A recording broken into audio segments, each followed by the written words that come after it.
Teologi kekuasaan. Dalam pada itu, Yohanes tahu persis bahwa betapapun dahsyatnya kuasa jahat dan kuasa ekonomi, kuasa politik, dan kuasa agama, yang semuanya jumbuh dalam negara Romawi, kekuatan mereka tidak sebanding dengan kekuatan Allah, yakni Dia yang duduk di tahta. Wahyu 4 ayat 3 dan seterusnya. Dia yang hidup selama-lamanya. Wahyu 4 ayat 9 dan 10.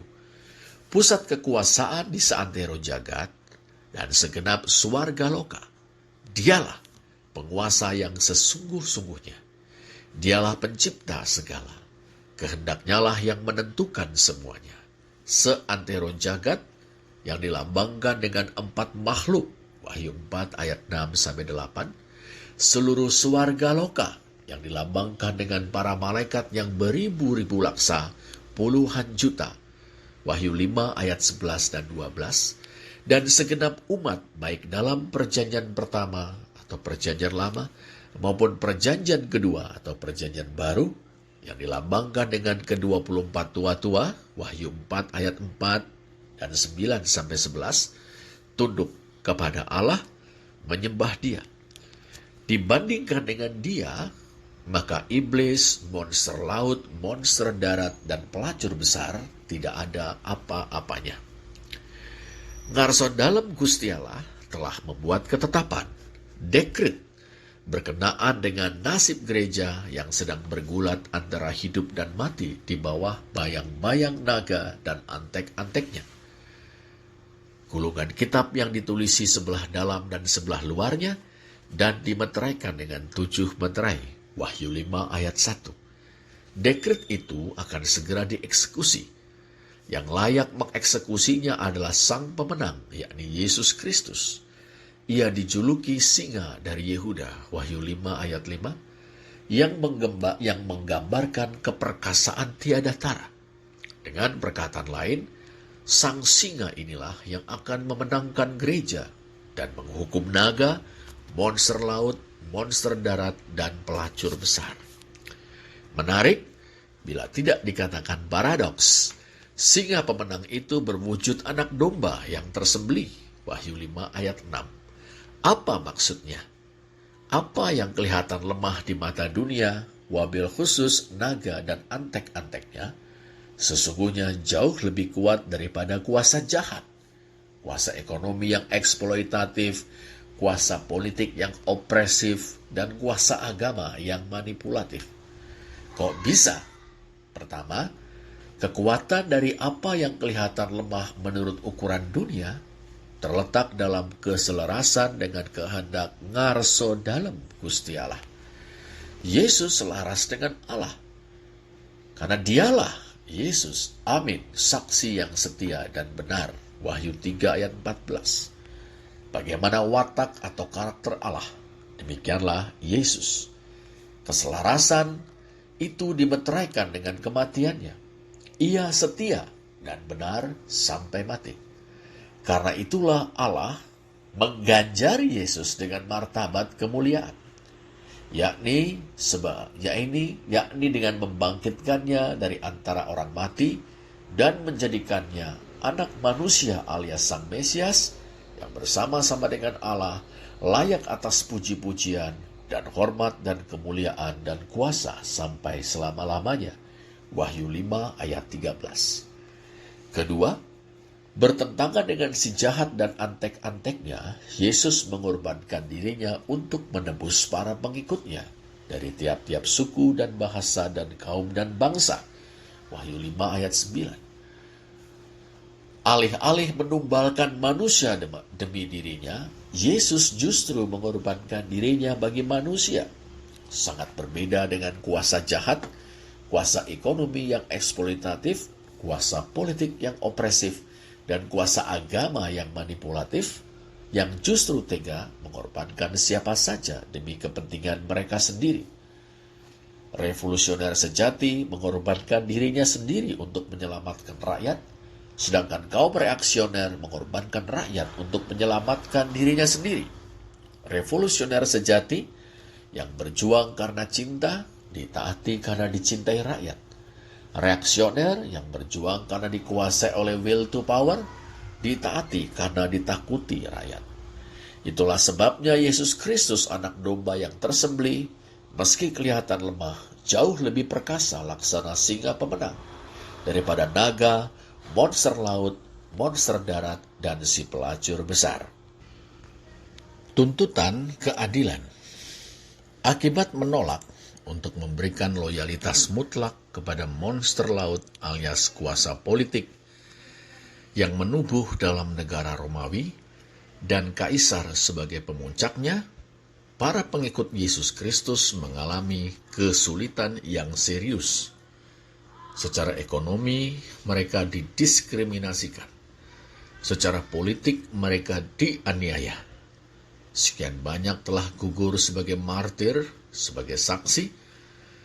Ketika badai penganiayaan sepertinya tak kunjung berlaru, darah kaum martir yang mengingatkan kita pada darah Habel yang dibunuh sewenang-wenang oleh Kain abangnya, berseru kepada ngarson dalem Gusti Allah menuntut keadilan. Berapa lama lagi, ya penguasa yang kudus dan benar, Engkau tidak menghakimi dan tidak membalaskan darah kami kepada mereka yang diam di bumi? Wahyu 6 ayat 10, bandingkan dengan Wahyu 8 ayat 3 dan 4. Para martir menuntut keadilan. Jawaban Allah, penguasa yang kudus dan benar itu, menarik.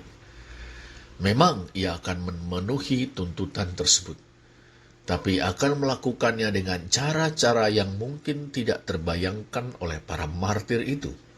Ini yang dilakukannya. Pertama, Allah memberi peringatan. Terompet atau sangkakala. Perhatikan hal itu kepada mereka yang diam di bumi, yaitu antek-antek si naga, melalui bencana-bencana alam. Wahyu 8 ayat 7-13, bencana psikologis 9 ayat 1-12, dan bencana sosial berupa konflik besar berdarah. Wahyu 8 ayat 13-19. Bencana-bencana itu berdampak sangat besar, tapi ini bukan hukuman. Hanya satu isyarat bahwa kita mesti banyak berbenah. Meminjam ungkapan penyanyi Ebit G. Ade. Tujuannya agar manusia lain yang tidak mati oleh malapetaka itu, Wahyu 9 ayat 20, bertobat. Sayangnya, mereka menyia-nyiakan kesempatan itu. Bukannya bertobat, mereka malah tidak berhenti menyembah roh-roh jahat dan berhala-berhala. Wahyu 9 ayat 20, mereka tidak bertobat daripada pembunuhan, sihir, pencabulan, dan pencurian. Ayat 21. Pada saat yang sama, Allah mengutus gereja, meski dalam keadaan terkepung, untuk terus bersaksi. Menyebut gereja sebagai dua saksiku, yang mengingatkan kita pada kedua pohon zaitun dan kedua kaki dian yang berdiri di hadapan Tuhan semesta alam. Lihat Zakaria 4 ayat 3, 11-14. Yang dimaksud adalah gereja dapat menjadi saksi yang kredibel, yang kesaksiannya dapat dipercaya. Itulah makna dua saksi yang didasarkan pada Bilangan 35 ayat 30, Ulangan 17 ayat 6, dan 19 ayat 16. Gereja harus menjadi kesaksian yang bisa dipercaya, bahkan di tengah-tengah keadaannya yang sangat sulit sekalipun. Wahyu 11 ayat 2.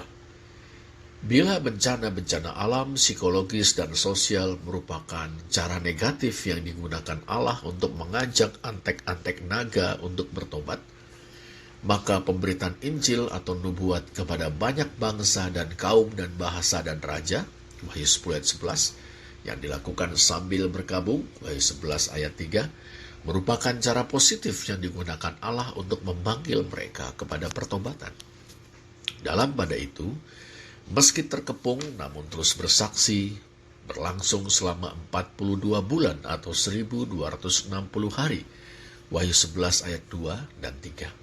Ini sejajar dengan 1 masa dan 2 masa dan setengah masa, Wahyu 12 ayat 14. Yakni masa di mana perempuan yang telah melahirkan sang anak dipelihara jauh dari tempat ular itu. Dari 3 pasase Wahyu tersebut, kita mendapati pandangan Yohanes bahwa dalam kurun waktu tertentu, gereja mengalami penderitaan, yakni dikepung oleh antek-antek si jahat, sekaligus perlindungan Allah dari incaran naga, dan diutus untuk menjadi saksi yang kredibel kepada antek-antek si jahat. Di akhir kurun waktu tersebut, si jahat dan antek-anteknya akan memerangi mereka dan mengalahkan serta membunuh mereka. Wahyu 11 ayat 7. Badai penganiayaan akan mencapai puncaknya. Namun itu tidak berlangsung lama, karena 3,5 hari kemudian, gereja akan dibangkitkan Allah dan dikaruniainya kemuliaan. Wahyu 11 ayat 11 dan 12. Kedua, setelah peringatan via berbagai bencana serta pemberitaan Injil ditolak oleh antek-antek si jahat, bahkan mereka menghancur leburkan gerejanya, barulah Allah mencurahkan murkanya kepada mereka. Dilambangkan dengan cawan. Wahyu 16 ayat 1-21. Kali ini tidak ada kesempatan, tidak ada ampun lagi bagi musuh-musuh gereja. Wahyu 11 ayat 12 dan 18. Hukuman dijatuhkan kepada pelacur besar, Wahyu 17 ayat 15-18, melalui perpecahan dan pemberontakan di antara Roma dan wilayah-wilayah kekuasaannya. Monster laut dan monster darat, Wahyu 19 ayat 17-21, melalui kedatangan Kristus. Mereka dilemparkan hidup-hidup ke dalam lautan api yang menyala-nyala oleh belerang, Wahyu 19 ayat 20, dan naga, Wahyu 20 ayat 7-10, juga dilemparkan ke dalam lautan api dan belerang, ayat 10. Ketiga, setelah Allah memurkai pelacur besar, monster laut dan monster darat, serta naga berikut semua kaki tangan mereka, Allah mentransformasikan langit dan bumi yang telah menjadi chaos atau tohu wabohu karena merajalelanya kekuasaan-kekuasaan yang eksploitatif, opresif, dan manipulatif, menjadi langit yang baru dan bumi yang baru. Wahyu 21 ayat 1. Kuasa jahat yang dilambangkan dengan laut tidak ada lagi. Demikian pula air mata perkabungan, ratap tangis atau duka cita yang diakibatkan oleh amukan kuasa-kuasa yang eksploitatif, opresif, dan manipulatif. Begitu pula maut, senjata pamungkas si jahat dan antek-anteknya untuk memaksakan kepatuhan via ketakutan kepada manusia. Semuanya itu tidak mendapat tempat dalam tatanan yang telah diperbarui secara menyeluruh, yakni langit yang baru dan bumi yang baru. Langit yang baru dan bumi yang baru adalah tatanan, struktur yang di dalamnya bersekutu, mengasuh dalam Gusti Allah dan anak domba bersama dengan gerejanya yang menang, Ecclesia Triumphans. Jelas, tidak ada lagi kejahatan, tidak ada lagi eksploitasi, tidak ada lagi opresi, dan tidak ada lagi manipulasi. Tidak ada lagi yang dizolimi, tidak ada yang dihisap, ditindas, dan dimanipulasi. Dalam struktur yang baru itu, semua merayakan kehidupan dalam kemerdekaan, kesetaraan, dan persaudaraan kasih. Keadilan tegak sempurna, shalom, yakni perdamaian, damai sejahtera, dan kesejahteraan, terwujud sepenuhnya. Itulah artinya kerajaan Allah yang mulai datang sejak Yesus mewartakannya di Galilea, Markus 1 ayat 14 dan 15. Tapi baru saat kedatangan Kristus kembali dinyatakan, diwujudkan sepenuhnya. Ecclesia Militans, Ecclesia Triumphans. Gereja yang menang adalah gereja yang berjuang. Ecclesia Militans. Berjuang bukan dengan mentalitas dan kekuatan seperti yang dimiliki si jahat dan antek-anteknya, melainkan berjuang dengan menjadi saksi yang setia dan benar, sesuai dengan firman Allah dan kesaksian Yesus, meski menempuh jalan penderitaan dan kematian. Dengan jalan itu, gereja mengikut jejak Yesus Kristus Tuhannya. Singa Yehuda, yakni anak domba yang telah tersembelih itu, telah menang. Holeon ho ektes Yehuda to arnion hos es fak megnon enikesen. Wahyu 5 ayat 5 dan 6. Mengikut jejaknya, Ecclesia Militans menjadi Ecclesia Triumphans. Itulah 3 jawaban Allah atas tuntutan keadilan dari kaum martir. Pertama, Allah memberi kesempatan kepada antek-antek si jahat untuk bertobat. Untuk itu ia memberikan peringatan-peringatan serta pemberitaan Injil. Kedua, Allah menghukum antek-antek si jahat serta si jahat yang telah menyesatkan mereka. Ketiga, Allah memberi kemuliaan kepada gereja yang berjuang, yakni dengan menjadikannya gereja yang menang dan mentransformasikan tatanan lama menjadi tatanan yang baru. Lantas, bagi Yohanes dan para pembaca mula-mula kitab Wahyu, menyongsong hari Tuhan berarti menemukan diri dalam kancah perjuangan. Kita bergumul dengan kuasa-kuasa yang eksploitatif, opresif, dan manipulatif, baik ekonomi, politik, maupun agama, juga kultural. Kita menolak taat. Kita menegaskan kepada siapa kita memberikan loyalitas mutlak kita. Kita bahkan membuka kedok kuasa-kuasa yang seringkali kelihatan memikat, tapi sesungguhnya anti kehidupan dan rentan menjadi alat-alat di tangan kuasa jahat. Itu kita temukan dalam kitab Wahyu. Dalam pada itu, gereja berupaya menjadi struktur alternatif, yang keberadaannya di satu sisi merupakan kritik yang bisa dianggap subversif terhadap kuasa-kuasa, dan di sisi lain menjadi awal bahkan motor penggerak dari transformasi masyarakat dan dunia. Memang kitab Wahyu tidak berjalan cukup jauh dengan mengajak gereja untuk secara aktif mentransformasikan masyarakat dan dunia. Tapi jelas kitab ini tidak menawarkan eskapisme.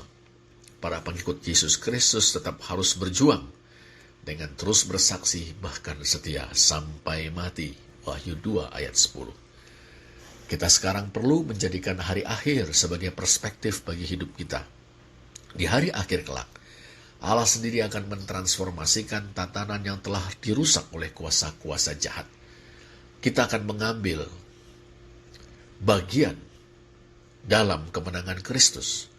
Sudah seharusnya kita merasa terdorong dalam persekutuan dengan Allah, terus berjuang mentransformasikan tatanan yang sekarang berjuang menghadapi kuasa-kuasa yang eksploitatif, opresif, dan manipulatif, serta berjuang agar firman Allah dan kesaksian Yesus terus diwartakan sebagai kabar gembira bagi kaum yang miskin, terhisap, tertindas, teralienasi, dan termarginalkan. Kita percaya hari akhir akan menyempurnakan perjuangan kita. Menyongsong hari akhir berarti tekun dan setia melaksanakan tugas-tugas pemberdekaan atau pembebasan yang sejati. Perspektif inilah yang juga dianut oleh Rasul Paulus. Karena itu saudara-saudaraku yang terkasih, berdirilah teguh, jangan goyah, dan giatlah selalu dalam pekerjaan Tuhan. Sebab kamu tahu bahwa dalam persekutuan dengan Tuhan, jerih payahmu tidak sia-sia. 1 Korintus 15 ayat 58. Pendeknya, kita menyongsong hari akhir bukan dengan pasif, bukan pula dengan sikap eskapistis, tapi dengan berjuang hingga kerajaan Allah dinyatakan sepenuhnya. Terpujilah Allah.